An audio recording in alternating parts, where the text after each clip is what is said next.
सुप्रभात बच्चों। आज की दिनांक 30 जुलाई 2021 की कार्यपत्रक 8 कक्षा 6 का हिंदी विषय का आपके सामने है।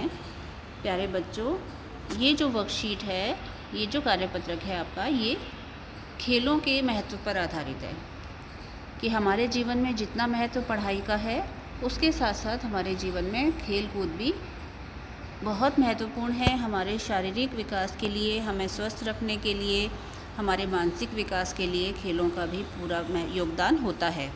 तो देखिए, इसमें आपको कुछ चित्र दिए हुए हैं अलग अलग खेलों से संबंधित। तो पहले जो खेल आपको नज़र आ रहा है, कुछ लोग एक बॉल के साथ खेल रहे हैं और पैरों का इस्तेमाल कर रहे हैं। तो बेटा, ये खेल फुटबॉल का है, ठीक है। और उसके बाद जो दूसरा गेम है, उसमें कुछ डंडियाँ हाथ में ली हुई है ना, तो इसे हॉकी कहते हैं बेटा। और ये हॉकी का खेल है जो दो टीमों के बीच खेला जा रहा है। उसके बाद क्रिकेट है, आप सभी को पता होगा इसके बारे में। तो और लास्ट वाले चित्र में आपको जो नज़र आ रहे हैं, 4 लोग खेलते हुए, अलग अलग पालों में 2-2 व्यक्ति। तो ये टेनिस का खेल है जिसमें रैकेट के साथ खेला जाता है और बीच में बॉल रहती है एक, ठीक है जी। तो प्यारे बच्चों, खेलों का हमारे जीवन में बड़ा महत्व है। स्वस्थ शरीर में स्वस्थ मस्तिष्क का निवास होता है और मुझे विश्वास है कि आप भी पढ़ाई के साथ साथ कोई खेल खेलने में अवश्य रुचि रखते होंगे। तो आइए कुछ चर्चा कर लेते हैं, ठीक है जी। अब देखिए कि जो ऊपर आपको चित्र दिखाए गए थे, अभी इनको आपने देखा और अब इन सभी खेलों के नाम बताने हैं। अभी मैंने आपको सारे खेलों के नाम बताए थे, एक बार फिर याद दिला देते हैं कि कौन कौन से खेल थे ये। पहला खेल क्या था? पहला खेल था फुटबॉल का, और दूसरा खेल हॉकी था, तीसरा क्रिकेट और चौथा वाला खेल टेनिस था, ठीक है। उसके बाद अगले प्रश्न की ओर चलते हैं। अगले प्रश्न में इन खेलों से संबंधित 2-2 खिलाड़ियों के नाम आपको बताने हैं। तो पहला खेल आपका था फुटबॉल का। तो फुटबॉल के लिए पहले नंबर पे मैंने नाम आपको बताया है सुनील छेत्री। ये हमारी भारतीय फुटबॉल टीम के कैप्टन हैं। और उसके बाद जो रोनाल्डो, ये विश्व प्रसिद्ध खिलाड़ी हैं फुटबॉल के। उसके बाद दूसरा खेल है हॉकी का। तो उसके प्रसिद्ध नाम मेजर ध्यानचंद और धनराज पिल्ले, ये भारतीय हॉकी में बहुत बड़े नाम माने जाते हैं। तीसरा नंबर क्रिकेट का था। क्रिकेट के तो बहुत सारे खिलाड़ी हमारे बच्चे जानते होंगे, और हमारी भारतीय टीम के कप्तान विराट कोहली और एक बहुत बड़ा जाना माना नाम सचिन तेंदुलकर, ठीक है। चौथा खेल टेनिस का था। तो टेनिस के 2 खिलाड़ी लिएंडर पेस और सानिया मिर्ज़ा मैंने आपको यहाँ पर बताए हैं। इनके अलावा भी आपको कोई और आपका प्रिय खिलाड़ी हो या आपको अच्छा लगता हो, उसका भी नाम लिख सकते हैं। उसके बाद तीसरे प्रश्न की ओर चलते हैं। तीसरे प्रश्न में पूछा गया है कि हमारा राष्ट्रीय खेल कौन सा है। तो बेटा, मैं समझती हूँ आप लोगों को मालूम होगा हमारा राष्ट्रीय खेल कौन सा है, और इन चित्रों में वह भी दर्शाया गया है।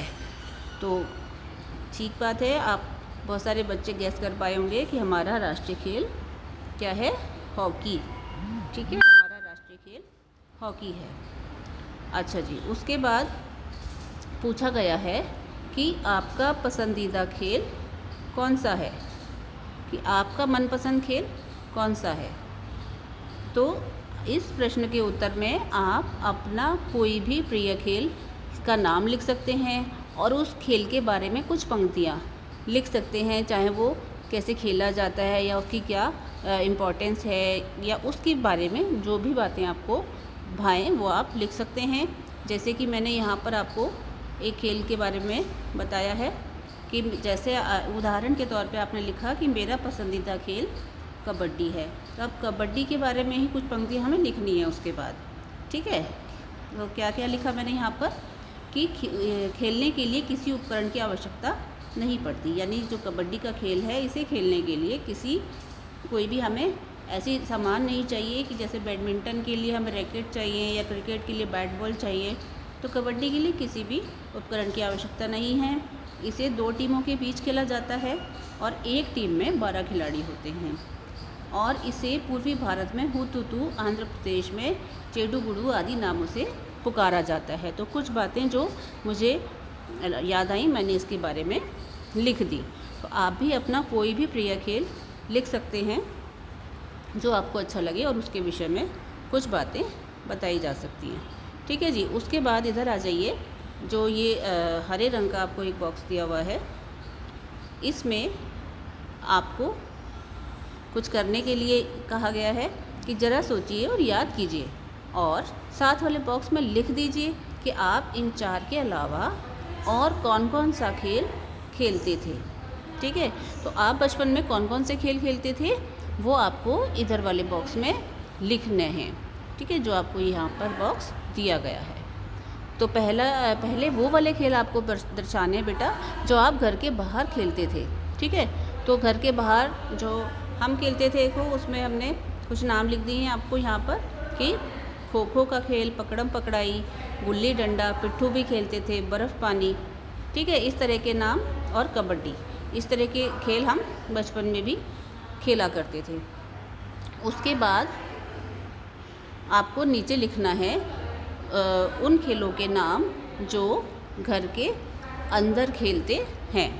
ठीक है, ऐसे खेल जो घर के अंदर खेलते हैं कौन कौन से हो सकते हैं?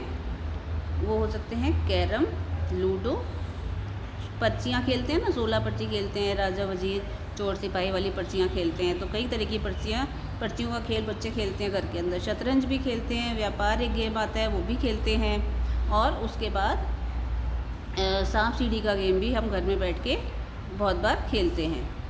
ठीक है जी। तो इस तरीके से हमने उन खेलों के नाम दे दिए जो हम घर में खेल सकते हैं। ठीक है, इन खेलों के अलावा जो खेल आप खेलते हो आप उनके भी नाम इसमें लिख सकते हैं। ठीक है बेटा, तो ये थी आज की आपकी वर्कशीट। और उसके बाद कोविड के संदर्भ में संदेश दिया हुआ है कि कोविड-19 के विरुद्ध लड़ाई में सुरक्षित रहने के लिए मास्क पहने, जो कि बहुत ज़रूरी है।